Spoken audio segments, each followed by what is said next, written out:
Okay, and we're live in 3, 2, 1. Today on Quality 5 with Family Ties, we learn when it's a two-parter, you only need one part. And in 3, 2, 1. Hey everybody, welcome to Quality Time with Family Ties. I'm one of your hosts, Scott Jones. Joining me is Mr. Corey Pepper. Corey, how are you? I'm fine. You know, there we have that empty spot. You know, Paul's not here. I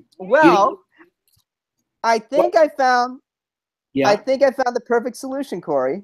What's that? Well, unfortunately, my camera's not working on my computer, but if those of you who are listening, we are having Family Ties with my family. Henry and Maisie are joining us today. So Hi, know it's going to... Can Henry say hi?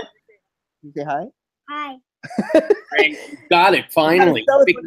Say hi! Hi! Okay, that's better.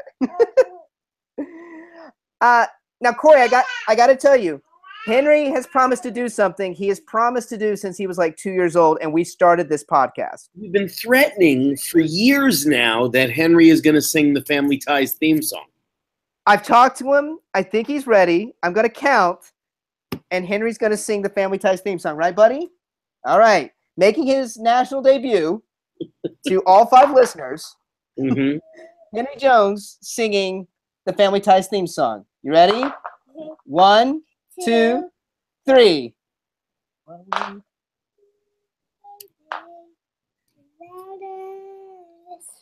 If we ain't nothing, can't love and tell us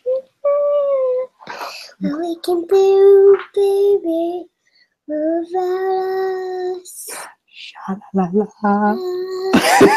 hope that comes out. He did it. Great. That was great, Henry. And he's very proud and going crazy. He should be. You know, I can't wait for Paul to hear that. I know. I hope it comes through with our crappy recording. Yes. Yes. Okay. Enough celebration, bud. We got a show to do. I'm going to ask you for your opinions about Courtney Cox later. Well, we got more show. So, guys, I'm glad to be back. I am so sorry I've been away. But it's the beginning of the school year and you teach, so it's been a little crazy. It's part of that. It's just the family. That's why I kind of wanted to do this with my family. I apologize to all the listeners with all the craziness. It's just been one of those days. So all the noise in the background, Yeah. I hope you haven't turned off yet. Henry did sing the Family Ties theme song, though. Well, exactly. We got that in, so that's good. Yeah. So I want to echo, first of all, I want to clear up something Paul said last week. Which all right. one? Well, I feel Paul made me out to be a little bit of a dick by being flaky and not caring. Nothing could be further from the truth. In fact, he said, Scott said, I can't be bothered. Absolutely not. In fact, I had the text message right here. And I said, I am so sorry I can't make it. I miss you guys. His response was, aww. And I have a voicemail message from you. Right. So Apologizing for not being able to make it last week. So I don't know what Paul was talking about. You know, we recorded, I think, around 5 o'clock, and he may have been having a little 8 o'clock cocktail hour in New York. yeah, he can be a surly drunk. It's possible. We love you, Paul. We miss you today. Mhm. Daddy, What, Bubba? when we're talking, does the screen guys do it? That's right. That's technology, and that's the screen monitoring how loud we're being. Wow. Oh. Okay? Oh. That's like that. Yep. And now... and now all our listeners... Okay, you know what? I think... Why don't you look at the phone? It's phone time. I want to play a game, please. Hold on. Open it. All right. So, anyway... I want to echo everything that you guys said last week about this first part. The jokes were fine. It was enjoyable. It was completely rehashing everything we've seen before. Much better done before. And Courtney Cox, I agree with you. She's fine. She's a disappointing fine. You know, there's people that are, she's fine. She's more of, she's fine. She was just fine. And Yeah. and if whatever we got last week, this week we saw, and I understand that it ran in a 1 hour, only one part show when it originally ran on TV. Right. But this week, if you like what we had last week, this week you get the exact same thing, but less of everything. Oh, that's a perfect way to describe this. Absolutely. Last week, I thought there were a lot of jokes that really hit. This week, less so. There were a few that really hit, but much less so. Last week, I thought that there was an interesting subplot. This week, you get nothing, really. You get that little bit of Jennifer having trouble with math. Right. And the thing is the moment this episode starts, you can already see they're spinning their wheels. Like, it just goes on and on about Alex's deliberation whether he loves Lauren or not. They constantly do this on the show when they're stretching out an episode that really should be 22 minutes to an episode of 45 minutes. Right. At least when Ellen was in the picture, it's like the conflict was Ellen has a boyfriend that she's going to be engaged to. So how do we deal with that? This is just like, I don't know if I love you. I don't know if I love you. Well, obviously you do. So let's just end this charade. And the whole show has the rhythm of, I don't know if I love her. Oh, I think you love her, Alex. Okay, maybe I should tell her I love her. Okay, maybe I'll go over and tell her I love her. Hey, are you here to tell me you love me? No, I wouldn't tell you that I love you. Come on, you love me. All right, I love you. And that's really the whole. And it's frustrating because it's so clear to both of them that they love each other, and they just don't. It's the conflict is they just don't want to say it. And you know what? They're 21 or 22 years old. They should be able to have an adult conversation. And yes, I think I've got feelings for you. Do you return that? Right. That was another frustrating thing. It's like, you guys are way too old for this. We even have Alan going, Mommy, why doesn't she love me? It was just like that. And we had Courtney Cox was way less interesting. Oh, yeah. Alex seems whiny and indecisive. By the way, I also think there's nothing more of a turnoff than somebody who doesn't know what they want. Make a decision. Alex. That is frustrating. That is frustrating. Yeah, I agree. Come on, Alex. Clearly there was something happening. She's cute. You're cute. By the way, Alex's hair is virtually a mullet in this episode. No, you and Paul were talking about the hair last week. There is, I agree with you. There is moose galore in this episode. Dear God. Between Courtney Cox and Alex and Jennifer, who uses a shit ton of it on a weekly basis. Yeah, it's and even Mallory's using more. It's like the Family Ties get like a moose sponsorship. Oh man, it just this episode just it's odd. I took very few notes because ultimately I felt there was very little happening. And I'm writing down plot points and funny lines. And there just weren't that many you were so plot points. Yeah. Well, let's jump into it, everybody. We are on season 6, episode 2, part 2 of Last of the Red Hot Psychiatrists. Right, Maisie? Right. What are your thoughts on Courtney Cox? Yeah, she's got nothing. Nothing. All right, so we right, I know. We start off in the living room, and Jennifer is complaining about algebra. There's kind of I agree with you. There's kind of this funny bit of she's like, I'm going to talk to Alice about this, and Steven, of course, like, I can help you, and she reads this really complicated algebra problem that Steven's like, okay, so there's 2 trains. It was kind of funny. The whole bit was kind of funny. All the shtick with, we should wait for Alex. You don't have to wait for Alex. Nah, we should wait for Alex. Right, and I love Meredith Baxter's right. I'm waiting for Alex. Like it was really good. They never really paid the joke off when Alex arrived, but it was still a good bit. Yeah, and of course, Alex almost out of the clear blue immediately shows up. And he's distraught. He doesn't know what to do about Lauren. And it's this frustrating thing of his whole conflict is, should he tell her? Like, he's just... I'm not sure what is your conflict, sir? You just kissed her and she kissed you back. Look, there's 2 results when you kiss a woman. Either she's going to kiss back or she's going to pull away and act repelled. Right. So everything seemed like she ran out of the room. All right. So, but it wasn't like a repel run. It was like I'm confused. I don't know what I'm doing. Mm-hmm. All right. So I would think I also feel like, hey, this girl likes me. We got to talk. Like there should be just this. We got to talk about what happened. No one says we just need to talk about this kiss that happened between us. And it's then more like Alex goes into a whole thing about if we do get together, she'll probably just leave for Paris. I seem to be like a French repellent of some sort. I thought that was pretty funny, that little bit that he had about referring to Ellen leaving him to go to Paris. Yeah, I like that they give it a little throwback to Ellen. Yeah, so this scene goes on for a while, and it's just this back and forth. Mallory joins in because she wants to, Alex to open up about his emotional life. And this is where I'm so sad we don't. There's two moments where I'm so sad we don't have Paul, because Mallory references you always want to impress a girl when you wear that shirt, that blue shirt with the APK embroidered on it. I was like, Paul would love that. Mm-hmm. Probably got one of those. He probably does. He probably does. And so Alex, of course, doesn't want to let Mallory know because she gossips about everything.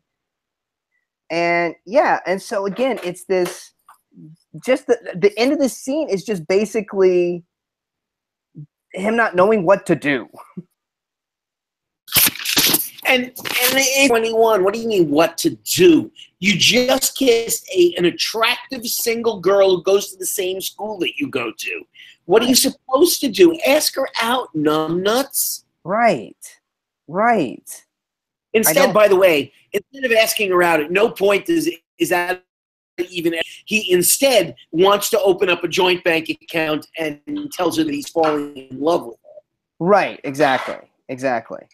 When I'm scared to get into a relationship and I finally decide to get into that relationship, maybe declaring your love right off the bat is something you should hold back on just a little bit. Yeah, exactly. Yeah, it just doesn't make any sense. So go ahead. We cut at the end of this scene. We cut from their living room in the Keaton house to school and to the psychiatrist's office. Yes, and we once again see the monkey. Yeah, by the way, and that monkey, have you noticed 2 episodes in a row where there's absolutely no payoff for that monkey? No, they wasted a lot of money on that monkey. There's no, and I'm guessing you probably remember, that monkey appear more when we see Courtney Cox for the rest of the season? I don't know. I don't think so. Because that's the most pointless hire I've ever seen in my life. Oh, that's like, I wish I get that kind of hire. Yeah, that's like, you know what the chimp does though in the scene? He serves the same purpose that Andrew serves in scenes. It's true. Just do one little thing and then get off stage. I don't want to get ahead of myself, but we will discuss Andrew later on in Act 2 when Andrew makes an appearance. I do think there was a downturn. We'll talk. We'll get there. I don't want to. Yeah. So the scene with this scene that goes on forever. By the way, God, yes. There's 2 scenes in this episode that go on forever, and they're both Michael J. Fox, Courtney Cox scenes. They're paced like it's an old age home. It's so slow moving, and nothing happens. I stopped the DVR of it to see at about an 8-9 minute mark and realized nothing's happened in the episodes. 9 minutes into the episode, and nothing's happened. Nothing happened. It's insane. It's insane how little happens. And what's even more frustrating is they set up the scene starts off with almost parallel to how Courtney Cox is talking exactly how Alex was talking in the previous scene. So as an audience member, we both see how parallel they feel. They feel exactly the same. So there's no conflict whatsoever. It'd be different if she felt differently or something else was going on in her life. But she's saying the exact same thing as Alex. So as audience members, we're frustrated. So just freaking talk to each other. And they have this long scene where they don't talk to each other. It evolves or devolves into Alex basically telling Courtney Cox what kind of wife he wants, and basically describes, as she says, someone you'd meet at dog obedience school, someone who's subservient. Right. It's another one of these. Well, Alex is going to just wear his true colors on his sleeve, and people still fall in love with him. Right. Exactly. It's crazy. And she even says, I want a man who really expresses his feelings, where Alex doesn't have a real emotion that doesn't involve money, as he proves during this episode that all he cares about is money. But this conversation totally goes downhill when she says something about Pat Nixon. Oh, yeah. Then he's like, it's nothing sacred. Yes. Right? Yeah. Yeah. It becomes a ridiculous fight. They both clearly feel the same way about each other. Both actors are projecting it, and you're left frustrated. And then Alex goes, before I came here, I want you to know I was wondering if we might actually have something here. Right. Well, now's the time to. Maybe you should have had the argument first. Right. Instead, they just storm out. Or he storms out. Right. And she says, all you overachievers, you're all the same. And then there's another chimp moment. And that's the end of the first act. An act in which, Daddy, tell me what happened in the first act of tonight's episode of Family Ties. Absolutely nothing. Nothing. It's astonishing. It's astonishing. This is what you're kicking the season off with. And then, if you thought nothing happened in the first act, just wait until the second act happens, because even less happens in Act 2. Right. Absolutely. So we go. Okay. So coming into the second act, should we take a break right now, though? You know what? Let's take a break. We'll be right back. And we're back. And the family is getting ready to go see Snow White and the Seven Dwarfs. And I'm sad that we don't have Paul for this. I know. We really need him for this. I know.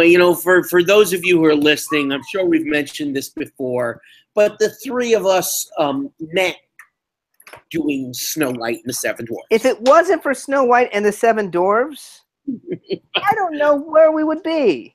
No, that's right. So I was particularly fond of their analysis of Snow White and the Seven Dwarfs. I know. I like the bit of him going, Alex, you can be the eighth dwarf, Greedy. And then we had Andy in this scene. Now, we discussed last week. I fessed up. Andrew, last week's episode was 1,000%. I know there's no such thing as 1,000%. But he was. But he was 1,000% better than he has ever been. He totally didn't irritate me last week. He was way, way better. And his line this week was fine, but then there was a little bit of a downhill slide. Did you notice? Alex reached out to sort of like touch him on his nose, and Brian Bonsall flinched before Alex touched him. Yeah, Michael J. Fox was trying to do an excellent little bit of business, and Brian Bonsall was like, I'm totally broke. I thought, wow, you rehearsed that a few times, huh, Brian Bonsall? You beat him to it. You reacted before it happened. That's pretty good. Yep. Brian, make sure you react when he touches you. Make sure you react when he touches you. Make sure you react when he touches you, not before he touches you. I feel like he had that drilled into his head so much. No. And I felt bad for him. I'm not going to judge him again this week because I'm hating on him so much less after last week and his one line this week. Yeah, we'll give him a chance. We'll give him a little bit more of a chance this season. So Alex and Elise have this another very long-winded scene. I mean, it was probably 1.5 minutes long. It just felt like it was 10 minutes long. That ends with Elise Keaton telling Alex to go to Lauren and declare his love for her by saying to her, "Mommy sent you." Right. It was so. First of all, I thought it was really weird that Elise stays behind. Yeah. That scene, just for that scene, to only have that scene is the reason why they kept her behind. It was weird. Corey, can we pause for just 1 second? Of course. Pausing for editing. Hey. I'm very pleased. And I'm doing another AP World Tournament teacher today. Jimmy, what is wrong with you? Right? What is wrong with you? Oh, because we're going to Bestia tomorrow night. Yeah. It's gonna be so. 2 bone marrows. Gonna get two. Do you think 2 bone marrows and 2 what's the one we have? Oxtail? The oxtail. Okay. Okay. Yes. All right. Picking back up for editing, Bryant. And here we go. Yeah, it was weird. It looks like the whole family's going, and then she was like, "I'm sick of Snow White. I'm gonna stay right here."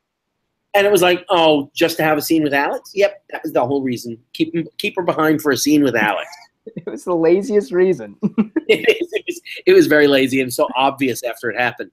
And so she sends him off to Lauren's, telling her, and now it was sort of ridiculous and sophomoric. She says, "Tell her that Mommy sent you." And so Yeah. we cut to her apartment. There's an awkward greeting at the door. And what's the first words out of Alex's mouth? My mommy sent me. Yeah, that was pretty darn funny, actually. So Yeah, it was like, yeah. I didn't really like it when Elise told him that, but the joke paid off a moment later, and I appreciated that. It did. It really did. I was like, oh, okay. And Michael J. Fox did it really quick. It was a quick throwaway. It was nice. It was very funny. And unfortunately, that's the last moment in this scene that worked for me. Yeah, I agree with you. And that's the last moment for the rest of the show, because that's the scene is the end of the show. Yeah, this just keeps all these long-winded scenes that just repeat themselves. This scene is just a repetition of. All we're waiting, he's a hamster in a cage.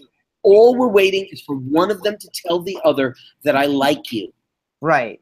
And they're 21 years old. And they've each had boyfriends before. I don't understand why somebody can't say, "I got to be honest with you. I think I like you. Could we start dating?" Right.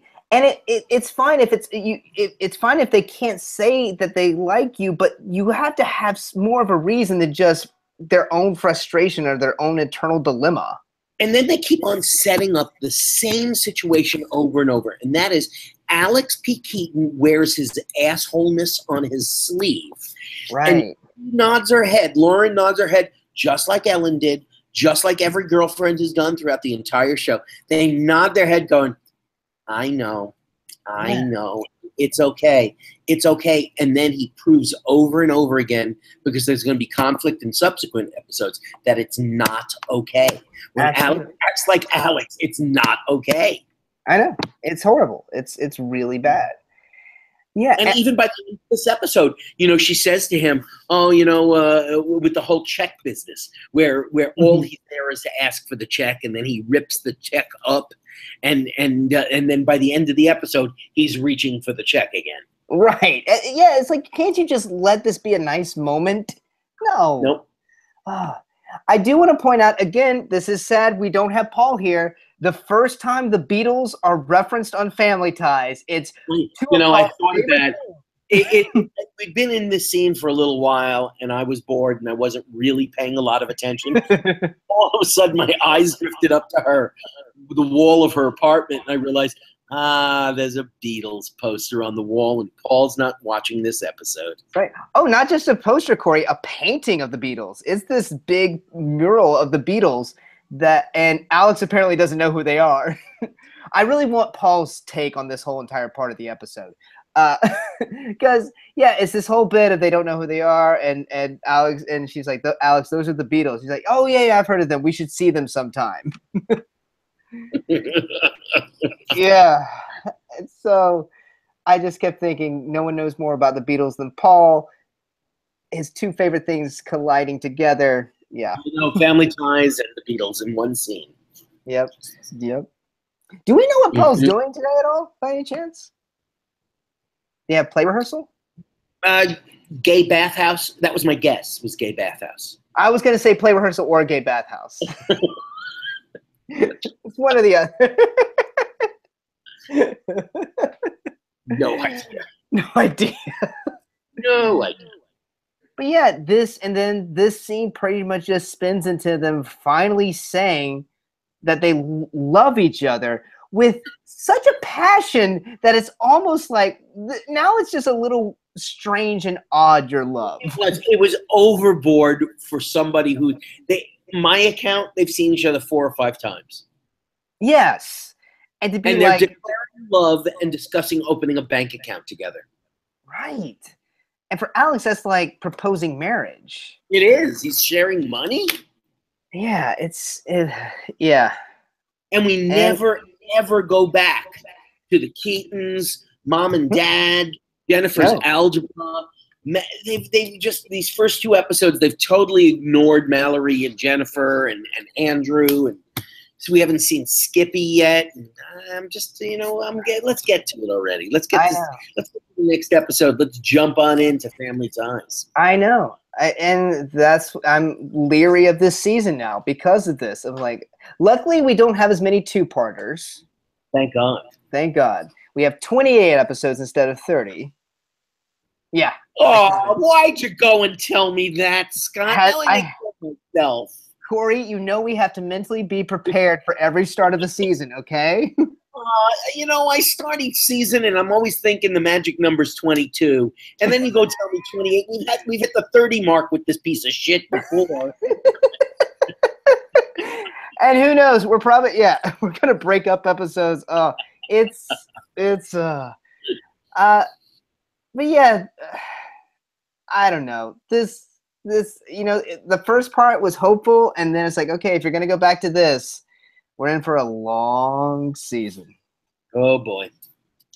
Well, I do look forward to what we have ahead of us. We'll see. Yeah. We'll check your Bonsall meter, see how he's doing. Yeah. So, you know what? Already I'm happy just knowing that he's gotten better. I thought that would never happen for you. I know. I really did, too. I was so shocked and pleasantly surprised and sort of felt bad last week when I saw it. I thought, I've talked such shit about him and I've gone off on so many rage tangents about him. and I thought last week, you know what? He was halfway decent last week. I got to give him credit. He needed that writer strike time. He took some acting lessons. I said, what did he do? He hired like Stella Adler and come on in. Now. Some whipped him into shape. Good. Well, I think that about does it for us, Corey. I think we wrapped it up. Paul, we miss you. Miss you, Paul. We'll see you next week. And for questions and comments, be sure to write us at qualitytimewithfamilyties@gmail.com. You know what? We've never had a single piece of email from anybody. It's true. That sounds like we're begging. Okay, I'll do it. We're begging. Somebody send us an email. Just a comment of some kind. Something. Somebody send us a freaking email, okay? Yeah. Questions and comments at qualitytimewithfamily. I had like 6 seasons of this piece of shit. Somebody send us an email. Come on. You can get updates on Twitter at QTWFT. Each of us is also on Twitter. I'm at Follow Jones. Paul is at Paul Packler. And I'm at Corpep.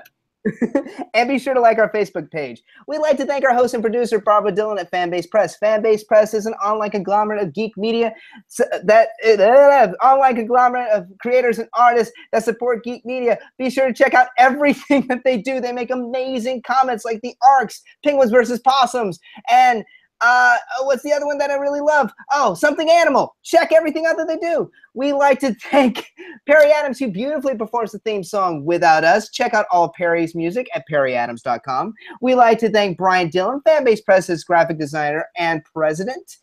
He also edits our show. And lastly, Sean Foster. Sorry, he's Fanbase Press's graphic designer. Be sure to, and we want to thank him for making our logo. Thank you, everybody, and we will see you next week. Hey, thanks, Henry Jones, for singing our theme song. That was great. Henry, can you say thank you? Bye-bye. Bye-bye.